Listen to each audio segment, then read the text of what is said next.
ಜಗತ್ತಿನ ಇತಿಹಾಸದಲ್ಲಿ ಕರಾಳ ಯುದ್ಧಗಳ ಬಗ್ಗೆ ಮಾತಾಡುವಾಗ ನಮಗೆ ತಕ್ಷಣ ನೆನಪಾಗೋದು ಮೊದಲ ಹಾಗೂ ಎರಡನೇ ಜಾಗತಿಕ ಮಹಾಯುದ್ಧಗಳು, ಇಲ್ಲ ಅಂತಂದ್ರೆ ವಿಯೆಟ್ನಾಂ ಯುದ್ಧ. ಆದರೆ ಸದ್ದಿಲ್ಲದೆ ನಡೆದ, ವಿಶ್ವಸಂಸ್ಥೆಯ ಕಣ್ಣುಗಳಿಂದ ಮುಚ್ಚಿಟಲ್ಪಟ್ಟ, ಅಮೆರಿಕದ ಪ್ರಜೆಗಳಿಗೆ ತಿಳಿಯದ ಹಾಗೆ ನಡೆದಂಥ ಅತ್ಯಂತ ಭೀಕರ ಯುದ್ಧವೊಂದು ಆಗ್ನೇಯ ಏಷ್ಯಾದ ಒಂದು ಪುಟ್ಟ ದೇಶದಲ್ಲಿ ನಡೆದಿತ್ತು. ಆ ದೇಶನೇ ಲಾವೋಸ್. ನಾವು ಈ ಹಿಂದಿನ ಭಾಗಗಳಲ್ಲಿ ಆಫ್ರಿಕಾದ ಕೊಂಗೋ ದೇಶದಲ್ಲಿ ಅಮೆರಿಕ ಮತ್ತು ಬೆಲ್ಜಿಯಂ ಸೇರ್ಕೊಂಡು ಪ್ರಧಾನಿ ಪ್ಯಾಟ್ರಿಸ್ ಲುಮುಂಬಾ ಅವರನ್ನ ಆಮ್ಲದಲ್ಲಿ ಕರಗಿಸಿದಂತಹ ಕ್ರೂರ ಇತಿಹಾಸವನ್ನ ನೋಡಿದ್ವಿ.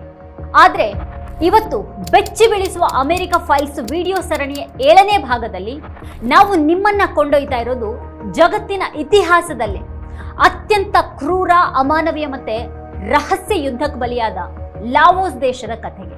ಇದು ಇಡೀ ಮಾನವ ಕುಲದ ಇತಿಹಾಸದಲ್ಲೇನೆ ತಲಾವಾರು ಆಧಾರದ ಮೇಲೆ ಅತಿ ಹೆಚ್ಚು ಬಾಂಬ್ ದಾಳಿಗೊಳಗಾದ ದುರಾದೃಷ್ಟಕರ ದೇಶದ ಬೆಚ್ಚಿ ಬೀಳಿಸುವ ಇತಿಹಾಸ. ಅಮೆರಿಕದ CIA ಈ ಪುಟ್ಟ ದೇಶದ ಮೇಲೆ ಸುದೀರ್ಘ 9 ವರ್ಷಗಳ ಕಾಲ ನಿರಂತರವಾಗಿ ನಡೆಸಿದ ರಹಸ್ಯ ಯುದ್ಧ ಮತ್ತೆ ಅಲ್ಲಿ ಸುರಿದಂಥ ಕೋಟ್ಯಾಂತರ ಕ್ಲಸ್ಟರ್ ಬಾಂಬ್ಗಳ ವಿವರಗಳನ್ನ ಇವತ್ತು ನಾವು ನಿಮ್ಮ ಮುಂದೆ ಇಡ್ತಾ ಇದ್ದೀವಿ.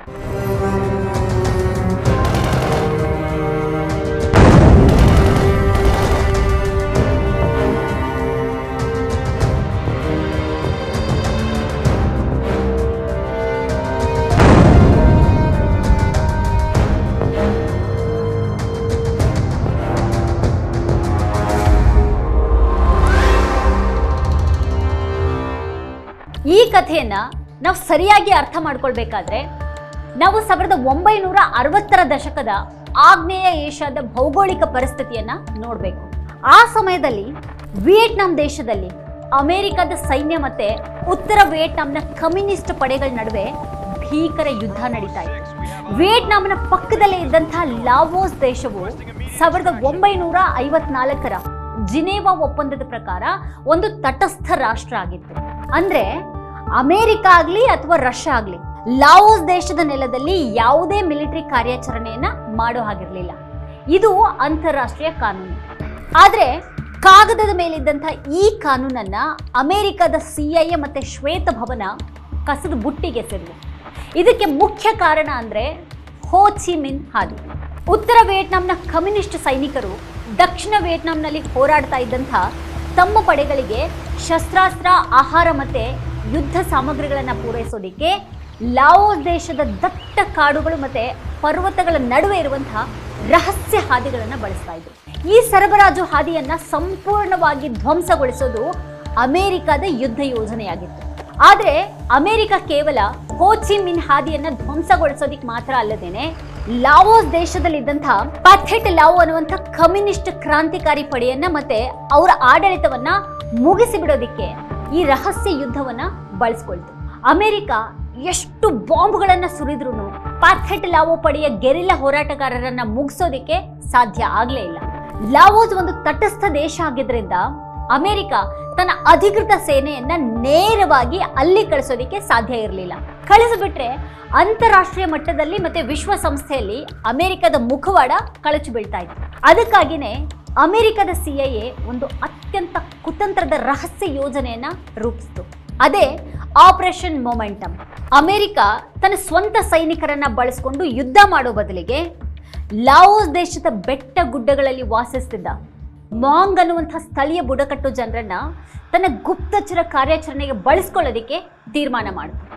CIA ಏಜೆಂಟರು ಮಾಂಗ್ ಜನಾಂಗದ ನಾಯಕ ಜನರಲ್ ವಂಗ್ ಪಾವೋ ಅನ್ನುವ ಆತನನ್ನ ಸಂಪರ್ಕ ಮಾಡಿ ಆತನಿಗೆ ಕೋಟ್ಯಾಂತರ $, ಹಣ, ಶಸ್ತ್ರಾಸ್ತ್ರ ಮತ್ತೆ ಹೆಲಿಕಾಪ್ಟರ್ಗಳನ್ನ ನೀಡಿದ್ರು. ನೀವು ಉತ್ತರ ವಿಯೆಟ್ನಾಂನ ಕಮ್ಯುನಿಸ್ಟ್ ಪಡೆಗಳ ವಿರುದ್ಧ ಗೆರಿಲ್ಲಾ ಯುದ್ಧ ಮಾಡಬೇಕು, ನಿಮಗೆ ಬೇಕಾದ ಎಲ್ಲಾ ಬೆಂಬಲವನ್ನ ನಾವು ರಹಸ್ಯವಾಗಿ ನೀಡ್ತೀವಿ ಅಂತ CIA ಆಫರ್ ಅನ್ನ ನೀಡಿತು. ಕಟ್ಟ ಕಡೆಗೆ ಕಾಂಗೋದಲ್ಲಿ ನಡೆದ ಹಾಗೇನೆ ಇಲ್ಲೂ ಕೂಡ ಸ್ಥಳೀಯರ ನಡುವೆನೆ ಅಮೆರಿಕ ಆಂತರಿಕ ಯುದ್ಧವನ್ನ ಸೃಷ್ಟಿ ಮಾಡಿತು. ಈ ರಹಸ್ಯ ಪಡೆಯನ್ನ ಮುನ್ನಡೆಸೋದಿಕ್ಕೆ CIA ಏರ್ ಅಮೆರಿಕ ಅನ್ನುವಂಥ ಒಂದು ನಕಲಿ ವಿಮಾನಯಾನ ಕಂಪನಿಯನ್ನ ಕೂಡ ಆರಂಭ ಮಾಡಿತು. ಈ ಕಂಪನಿಯ ವಿಮಾನಗಳು ಲಾವೋಸ್ನ ಕಾಡುಗಳಲ್ಲಿ ರಹಸ್ಯವಾಗಿ ಶಸ್ತ್ರಾಸ್ತ್ರಗಳನ್ನ ಮತ್ತೆ CIA ಏಜೆಂಟ್ರನ್ನ ಯುದ್ಧ ಸಾಮಗ್ರಿಗಳನ್ನ ತಲುಪಿಸ್ತಾ ಇತ್ತು.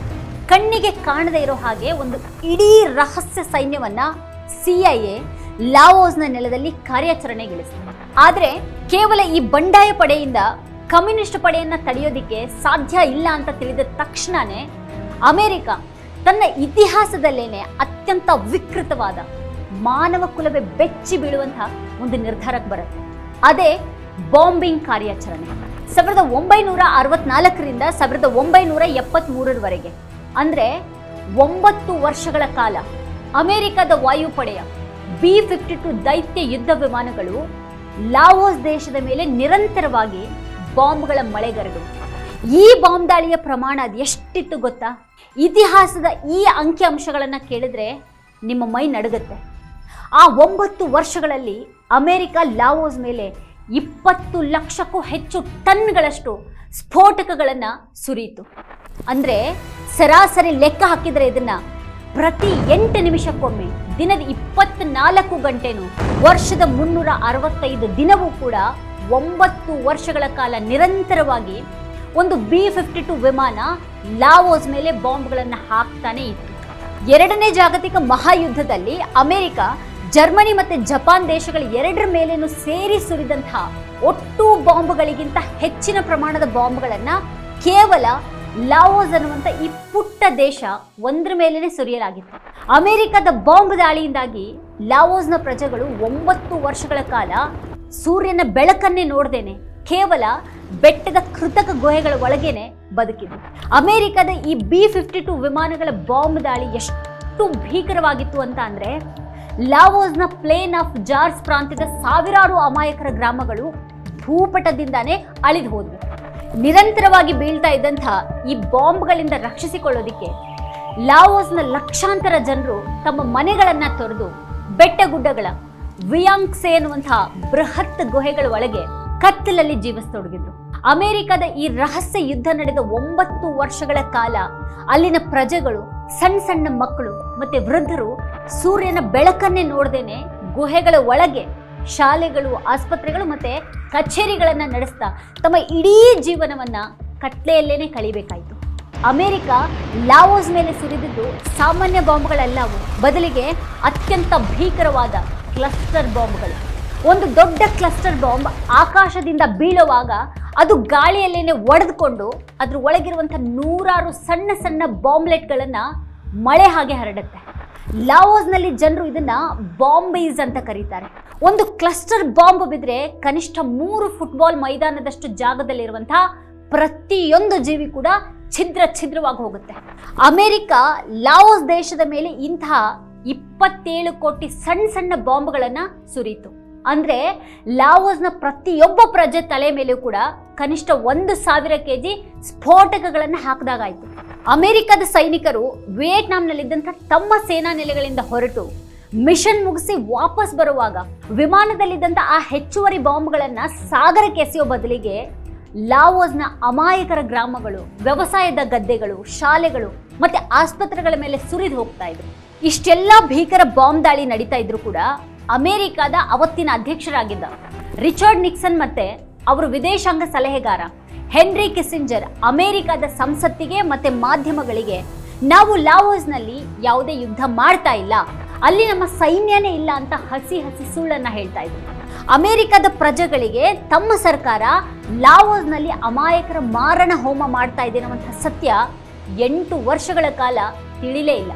1973ರಲ್ಲಿ ವಿಯೆಟ್ನಾಂ ಯುದ್ಧ ಮುಗಿದು ಅಮೆರಿಕ ತನ್ನ ಪಡೆಯನ್ನು ವಾಪಸ್ ಕರೆಸ್ಕೊಳ್ತು ಮತ್ತೆ ಈ ರಹಸ್ಯ ಯುದ್ಧ ಕೊನೆಗೊಂಡಿತ್ತು.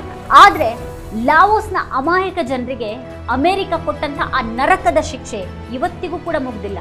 ಅಮೆರಿಕ ಸುರಿದಂತಹ ಈ 27 ಕೋಟಿ ಕ್ಲಸ್ಟರ್ ಬಾಂಬ್ಗಳಲ್ಲಿ 30% ಬಾಂಬ್ಗಳು ಅಂದ್ರೆ 8 ಕೋಟಿ ಬಾಂಬ್ಗಳು ಅವತ್ತು ತಾಂತ್ರಿಕ ಕಾರಣಗಳಿಂದಾಗಿ ಸ್ಫೋಟಗೊಳ್ಳದೇನೆ ಲಾವೋಸ್ನ ಕೃಷಿ ಭೂಮಿಯಲ್ಲಿ, ಮಕ್ಕಳ ಆಟದ ಮೈದಾನಗಳಲ್ಲಿ ಮತ್ತೆ ಕಾಡುಗಳಲ್ಲಿ, ಕೆಸರಿನಲ್ಲಿ ಅಡಗಿ ಕುಳಿತುವು. ಯುದ್ಧ ಮುಗಿದು 50 ವರ್ಷಗಳು ಕಳೆದ್ರೂ ಕೂಡ ಈ ಅನ್ಎಕ್ಸ್ಪ್ಲೋಡೆಡ್ ಆರ್ಡಿನೆನ್ಸ್ ಅಂದ್ರೆ ಈ ಸ್ಫೋಟಗೊಳ್ಳದೇ ಇರುವಂತಹ ಬಾಂಬ್ಗಳು ಲಾವೋಸ್ನ ಜನರನ್ನ ಇವತ್ತಿಗೂ ಕೂಡ ಕೊಲ್ಲುತ್ತಾನೆ ಇವೆ. ಲಾವೋಸ್ನ ಬಡ ರೈತರು ತಮ್ಮ ಗದ್ದೆಯಲ್ಲಿ ಓಡೋದಿಕ್ಕೆ ಹೋದಾಗ ಅಥವಾ ಈ ಸಣ್ಣ ಮಕ್ಕಳು ಆಟವಾಡ್ತಾ ಕೆಸರಿನಲ್ಲಿದ್ದಂತಹ ಆ ಹೊಳೆಯುವಂತಹ ಸಣ್ಣ ಬಾಂಬ್ಗಳನ್ನ ಆಟಿಕೆ ಅಂತ ಭಾವಿಸಿ ಕೈಗೆತ್ಕೊಂಡಾಗ ಆ ಬಾಂಬ್ಗಳು ತಕ್ಷಣನೇ ಸ್ಫೋಟಗೊಳ್ತವೆ. ಯುದ್ಧ ಮುಗಿದ ನಂತರದ ಈ 50 ವರ್ಷಗಳಲ್ಲಿ ಅಂಥ ಸ್ಫೋಟಗಳಲ್ಲಿ 50,000ಕ್ಕೂ ಹೆಚ್ಚು ಅಮಾಯಕರ ಕಾಲುಗಳು, ಕೈಗಳು ತುಂಡಾಗಿವೆ. ಮತ್ತೆ ಸಾವಿರಾರು ಮಕ್ಕಳು ತಮ್ಮ ಪ್ರಾಣವನ್ನು ಕಳ್ಕೊಂಡಿದ್ದಾರೆ. ಲಾವೋಸ್ ದೇಶದ 1/3 ಭಾಗದಷ್ಟು ಭೂಮಿಯಲ್ಲಿ ಇವತ್ತಿಗೂ ಕೂಡ ರೈತರು ವ್ಯವಸಾಯ ಮಾಡೋದಕ್ಕೆ ಸಾಧ್ಯ ಆಗ್ತಾ ಇಲ್ಲ. ಯಾಕಂದ್ರೆ ಪ್ರತಿ ಅಡಿಯಲ್ಲಿಯೂ ಕೂಡ ಅಮೆರಿಕದ ಆ ಬಾಂಬ್ಗಳು ಸಾವಿನ ಬಲೆಯಾಗಿ ಅಡುಕೊಂಡು ಕುಳಿತಿವೆ. ಇನ್ನು ಅಮೆರಿಕ ತನಗೆ ಸಹಾಯ ಮಾಡಿದಂಥ ಮಾಂಗ್ ಜನಾಂಗದ ಬಂಡಾಯ ಸೈನಿಕರನ್ನ ಹೇಗೆ ನಡೆಸ್ಕೊಳ್ತಾ ಅನ್ನೋದು ಗೊತ್ತಾ ನಿಮ್ಗೆ? ಈ ಯುದ್ಧದಲ್ಲಿ ಸೋತು ಓಡ್ ಹೋಗುವಾಗ CIA ತನ್ನ ಅಧಿಕಾರಿಗಳನ್ನ ಮತ್ತೆ ಮುಖ್ಯಸ್ಥರನ್ನ ಮಾತ್ರನೇ ಹೆಲಿಕಾಪ್ಟರ್ಗಳಲ್ಲಿ ಕರ್ಕೊಂಡೋಯ್ತು. ತನಗಾಗಿ ಪ್ರಾಣ ತೆತ್ತಂತಹ ಸಾವಿರಾರು ಮಾಂಗ್ ಹೋರಾಟಗಾರರನ್ನ ಮತ್ತೆ ಅವ್ರ ಕುಟುಂಬಗಳನ್ನ ಹಾಗೇನೆ ಆ ಕಾಡಿನಲ್ಲಿ ತೊರೆದು ಓಡ್ ಹೋಯ್ತು. ಅದಾದ ನಂತರ ಅಧಿಕಾರಕ್ಕೆ ಬಂದಂತಹ ಕಮ್ಯುನಿಸ್ಟ್ ಸರ್ಕಾರ ಈ ಮಾಂಗ್ ಜನಾಂಗದವರನ್ನ ಹುಡುಕಿ ಹತ್ಯೆ ಮಾಡಿತು. ಅಮೆರಿಕಕ್ಕೆ ಈ ಜಗತ್ತಿನಲ್ಲಿ ತಾನು ಬೆಳೆಸಿದಂಥ ನಂಬಿಕಸ್ಥರನ್ನ ಮತ್ತೆ ಮಿತ್ರರನ್ನ ತನ್ನ ಕಾರ್ಯ ಸಾಧನೆಯ ನಂತರ ಕಸದ ಹಾಗೆ ಎಸೆದು ಓಡಿ ಹೋಗೋದು ಹೊಸದೇನಲ್ಲ ಅನ್ನೋದಕ್ಕೆ ಲಾವೋಸ್ ಮತ್ತೊಂದು ಭೀಕರ ಸಾಕ್ಷಿ.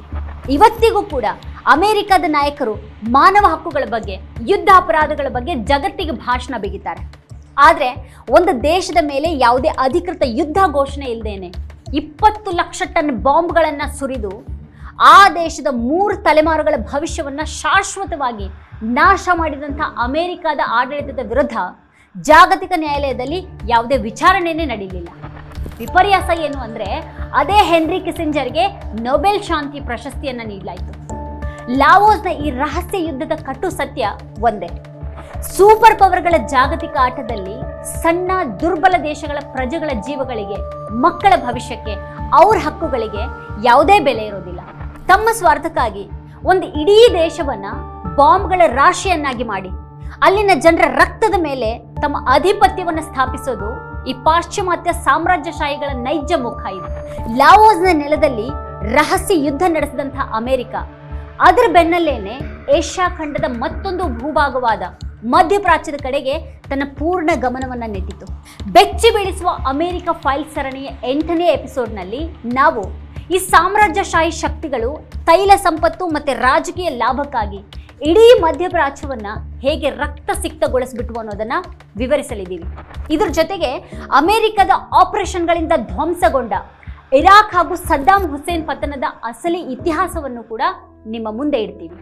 ಲಾವೋಸ್ ದೇಶದ ವಿರುದ್ಧ ಅಮೆರಿಕದ ಈ ಮಹಾ ಅಪರಾಧದ ಬಗ್ಗೆ ನಿಮ್ಮ ಆಲೋಚನೆಗಳೇನು ಅನ್ನೋದನ್ನ ಕೆಳಗೆ ತಪ್ಪದೆ ಕಮೆಂಟ್ ಮಾಡಿ ನಮಗೆ ತಿಳಿಸಿ.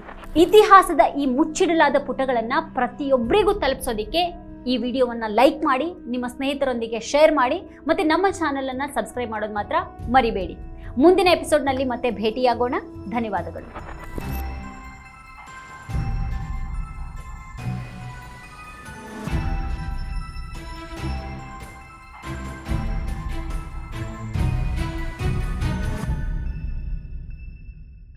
ನಮ್ಮ ಕಾರ್ಯಕ್ರಮಗಳನ್ನು ನೀವು ನೋಡ್ತಾ ಇದ್ರೆ ನಮ್ಮ ಚಾನೆಲ್ ಅನ್ನ ಸಬ್ಸ್ಕ್ರೈಬ್ ಮಾಡಿ, ಪಕ್ಕದ ಬೆಲ್ ಐಕಾನ್ ಒತ್ತಿ ನಮ್ಮನ್ನ ಬೆಂಬಲಿಸಿ.